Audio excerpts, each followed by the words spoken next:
سر یہ بتا دیں جو پچھلے احتجاج ہوئے ہیں ان میں کیا خاطر خواہ نتائج آئے ہیں اور یہ والا احتجاج کتنا مختلف ہوگا اور کس طرح کی نوعیت ہوگی؟ پچھلے احتجاجوں میں آپ یہ دیکھیں کہ جتنی پاکستان کے جو اپنے آپ کو سمجھتے ہیں کہ جی وہ طاقتور ہیں، جتنے بھی آپ سمجھ لیں کہ یہ فیشسٹ حکومت بیٹھی ہیں، یہ ایکسپوز ہوئے ہیں۔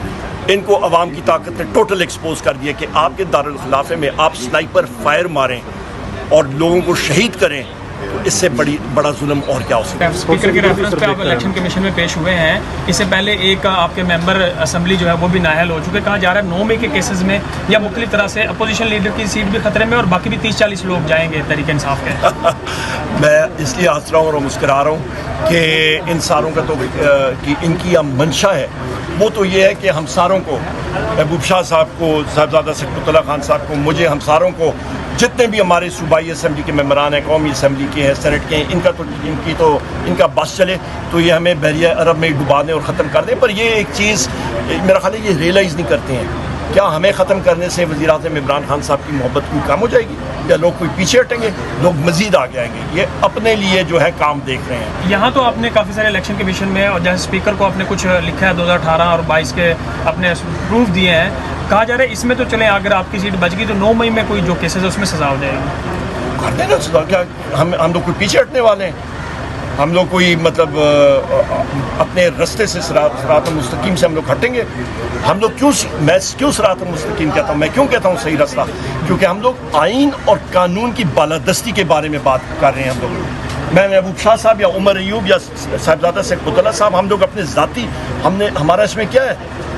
کوئی یہ آسان کام ہوتا ہے کہ حکومت وقت کا سامنے اور فاشسٹ حکومت کا سامنے مقابلہ کرنا؟ یہ کوئی آسان کام ہے؟ یہ کانٹوں کی سیج ہے، یہ کوئی طاقت نہیں ہے، اس کو مقابلہ کرنا پڑتا ہے۔ ہم نے سارا کچھ اپنا داؤ پہ لگایا ہوا ہے، کس لیے؟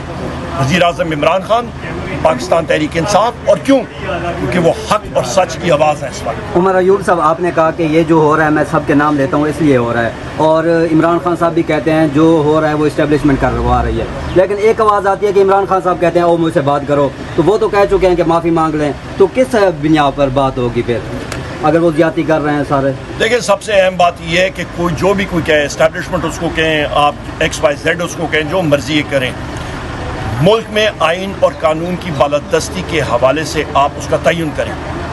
آپ کا جو آرٹیکل 7 ہے وہ بڑا کلیئر ہے کہ ریاست ہے کیا؟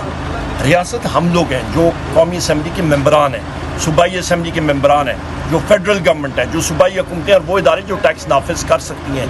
باقی جو ہیں وہ ریاست کے اوزار ہیں، جس طرح ایک چھری ہوتی ہے، آپ کا کانٹا ہوتا ہے، آپ کی اور چیزیں ہوتی ہیں، وہ سارے کے سارے اوزار ہیں۔ لہٰذا ایک چیز، اسی چیز کے تعین کے لیے آئین اور قانون کی بالادستی کے لیے ہم لوگ کام کریں، اور اس پہ جو قربانی دینی پڑی ہم لوگ دیں گے۔ بات بھی کریں گے اگر وہ آتے ہیں آپ لوگوں کے ساتھ؟ کن سے؟ اسٹیبلشمنٹ سے۔ عمران خان صاحب کہتے ہیں وہ میرے ساتھ بات کریں، یا کوئی بات کرنا چاہتا ہے وزیر اعظم عمران خان صاحب سے، ان کو چابی انہی کے پاس ہے، وہ جا کے بات کریں وزیر اعظم عمران خان صاحب سے، کس نے روکا ہے انہیں؟ اچھا عمر ایوب صاحب، اس وقت عمران خان نے ایک فیصلہ کیا ہے، انہوں نے اپنے آپ کو پیڈرل ان چیف بنایا پارٹی کا، اور پہلے ہم نے یہ دیکھا کہ انہوں نے جو احتجاج کی ذمہ داری وہ جنید اکبر کو دی، پھر یہ علی امین گنڈا پور جاتے ہیں تو ان کو ذمہ داری دیتے ہیں، کل انہوں نے اپنے آپ کو یہ ذمہ داری دے دی ہے، تو یہ پارٹی میں یہ جو کنفیوژن ہے یہ کارکنان سے مایوس نہیں ہو رہا؟ بالکل مایوس نہیں ہوتا۔ ایک لیڈر کا کام ہوتا ہے کہ وہ دیکھتا ہے کہ کس پہ کتنی ذمہ داری کس وقت ڈالنی ہوتی ہے۔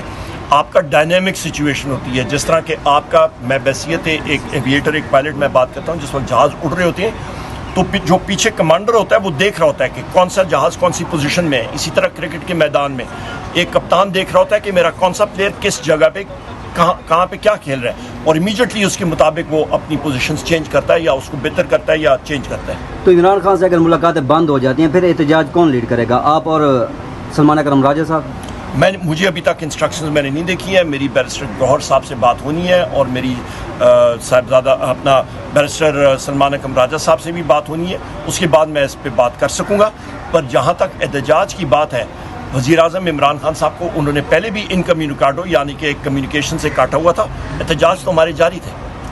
سر یہ آپ نے الیکشن کمیشن کی مدت پوری ہو چکی ہے، لیکن اس کو آپ لوگوں نے اگر گھر بھیجنا ہے تو پیپل پارٹی بھی کہہ رہی ہے کہ اس کی مدت پوری ہو چکی ہے، یہ گھر چلے جائیں، تو اس کے لیے جو لیگل پروسیس ہے حکومت اور اپوزیشن کے ساتھ یہ ساتھ بیٹھتی ہے تو یہ پروسیس مکمل ہوتا ہے. تو آپ وزیر اعظم عمران خان شہباز شریف کے ساتھ بیٹھیں گے اور دوسرا یہ ہے کہ پیپلز پارٹی کے ساتھ بھی بات کریں گے کیونکہ وہ بھی تحفظات کا اظہار کر رہی ہے. دیکھیں یہاں پہ اپوزیشن جو ہے وہ ہمارے ممبران آج یا کل میرا لیٹر چلا جائے گا اسپیکر نیشنل اسمبلی کو.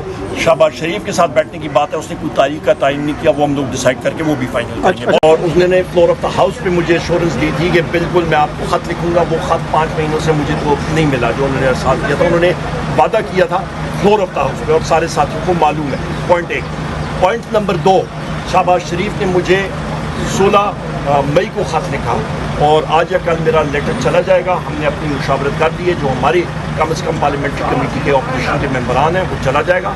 اس کے بعد مشاورت کے حوالے سے وہ ہم لوگ ابھی فائنلائز کر رہے ہیں اور انشاءاللہ تعالیٰ بہتر کریں گے. جیسے سر آپ کا ریفرنس ہے اس وقت الیکشن کمیشن میں, آپ کے پاس ڈاکومنٹ بھی ہوں گے, ایویڈنس بھی ہوں گے, کیا دیکھتے ہیں کافی زیادہ تاریخیں آپ کی ہو چکی ہیں اور آج بھی ایک بڑی اہم سماعت ہوئی ہے اور آپ دوبارہ ملتوی ہوگی, آپ کی جو ایویڈنس ہے کب تک آپ وہ ڈاکومنٹڈ فارم میں الیکشن کمیشن میں؟ دیکھیں میرے بھائی دو امپورٹنٹ چیزیں ہیں. ایک کیس میرا آلریڈی مطلب الیکشن کمیشن سن رہا ہے وہ, اور وہ صرف میرا نہیں ہے, میرے ساتھ جو 3 MPs ہیں ساروں کے خلاف جو ہے وہ کیس لگا ہوا ہے. اس میں اکبر ایوب خان صاحب ہیں, ارشد ایوب خان صاحب ہیں اور ملک عدیل صاحب ہیں. ان کے مخالفوں نے ان کے خلاف کیسز کیے ہوئے ہیں اور میرے خلاف بھی میرے مخالف نے کہ جی دھاندلی ہوئی ہے. اور بھائی دھاندلی کا جب آپ الزام لگاتے ہیں تو کوئی آپ ثبوت دیتے ہیں, مطلب آپ مسجد میں چڑھ کے تو لاؤڈ اسپیکر پہ اعلان کر دیں کہ جی دھاندلی ہو گئی ہے, اس سے بن جائے گا کوئی چیز؟ یہ میرے ساتھی کھڑے ہیں, الیکشنز کی ہیں, کوئی کسی پولنگ اسٹیشن میں جا کے بتائیں جناب کہ یہاں پہ یہ دستاویزات ہمیں ملے, یہاں پہ یہ چیز کمی تھی. نہیں, کوئی نہیں ہے, نمبر 1. اور دوسری اہم چیز ہے کہ الیکشن کمیشن کا اس وقت وہ ریٹ ہی نہیں بنتی, یہ ٹرائیبیونلز کا کام ہے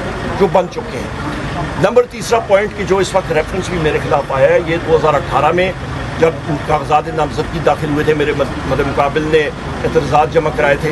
2023 کا بائی الیکشن میں اس وقت بھی کیے تھے, 2024 میں بھی کیے تھے. سب کے سب کو ریٹرننگ افسران نے مسترد کیا, وہ دستاویزات ہمارے ساتھ ہیں. اس کے بعد پھر یہ ٹرائیبیونل میں گئے, وہاں پہ انہوں نے ان کے خلاف فیصلہ دیا, وہ بھی فیصلہ میرے پاس ہے. اس کے بعد یہ ہائی کورٹ میں گئے, وہاں پہ بھی سبکی ان کو ہوئی اور وہاں پہ بھی ہائی کورٹ نے مسترد کر دیا. تو لہٰذا اس ریفرنس میں کوئی جان نہیں ہے. ہاں, جو جان اس میں ڈالنا چاہتے ہیں, جو ہینڈلرز ہیں, انہوں نے قومی اسمبلی اسپیکر کو مجبور کیا ہوگا یا پش کیا ہوگا, کیونکہ اس ریفرنس پہ تو وہیں پہ ختم کر دینا چاہیے تھا اسپیکر نیشنل اسمبلی کو پڑھ کے ہی کہ جی اس میں کوئی جان نہیں ہے. یا پھر وہ مجھے کال کر کے کہتا ہے کہ عمر ایوب بحیثیت لیڈر آف دی اپوزیشن میں آپ سے کہہ رہا ہوں کہ آپ کے خلاف یہ ریفرنس ہے کہ آپ کا اس میں موقف ہے. تو وہ خط بھی میں نے لکھ دیا ہے قومی اسمبلی کے اسپیکر کو یا سادے کو کہ آپ کے منٹس آف دا میٹنگ مجھے وہ فراہم کریں جو ایلیگیشن اس پہ لگے تھے اور آپ نے کن بنا پہ وہ فیصلہ کیا کہ آپ یہ ریفرنس آگے بھیج رہے ہیں قومی اسمبلی کو, وہ مجھے فراہم کیے جائیں. سر کل 5 جون ہے, ایک بڑا اہم کیس ہے بانی پیٹی کا, کیا دیکھتے ہیں کہ کل کیس میں کیا فیصلہ آئے گا؟ اور آپ کی جو وکلا کی ٹیم ہے ان کی جانب سے امید بھی دلائی جا رہی تھی کہ عید الاضحیٰ سے پہلے بانی پیٹی رہا ہو جائیں گے, کیا کل دیکھتے ہیں کہ کل کیا ان کی رہائی ہوگی؟ دیکھیے جی, میں کوئی لیگل ایکسپرٹ نہیں ہوں. سب سے پہلی بات, وہ وکلا حضرات آپ کو لیگل محاورت سے بات کر سکتے ہیں. میں بحیثیت سیاسی کارکن یہ کہہ سکتا ہوں کہ اس فارم 47 کی حکومت کی نیت تو کوئی ٹھیک نہیں ہے. آپ دیکھ لیں, یہاں پہ میں سامنے آپ کے کھڑا ہوں. نمبر 1, آج صبح انسداد دہشت گردی عدالت پنڈی میں تھا, کل پھر میری عدالتوں میں پیشیاں ہیں. تو ہم لوگ تو ہر جگہ جا رہے ہیں, اپنی حاضریاں کر رہے ہیں. یہ میرے ساتھیوں کے کیسز لگے ہوئے ہیں. ہم لوگ تو سب ایک قسم کے انہوں نے دہشت گردی کی ہم پہ چارجز لگائے ہوئے ہیں. ہم لوگ انشاءاللہ مقابلہ کرتے رہیں گے. کل کیا فیصلہ آنے والے بانی پی ٹی آئی کا؟ مجھے نہیں معلوم کل کا کیا فیصلہ آئے گا, پر آپ یہ دیکھیں کہ ایک عدالت ہمارے تقریباً 8-9 ساتھیوں کو انہوں نے سزا سنا دی اور کس بیسس پہ جج صاحب نے یہ اناؤنس ہی نہیں کیا کہ جی آپ ہمارے وکیل کو کہ جی آپ کلوزنگ آرگیومنٹس کریں یا ڈیٹ دیں کہ جی اس ڈیٹ پہ میں فیصلہ سناؤں گا, تو سارے جو ملزمان ہیں ان کو یہاں پہ آنا چاہیے. انہوں نے یک طرفہ فیصلہ سنا دیا. کل آپ کو ریلیف کی امید ہے؟ مجھے کوئی معلوم نہیں ہے جی, کل دیکھی جائے گی انشاءاللہ. بہت شکریہ.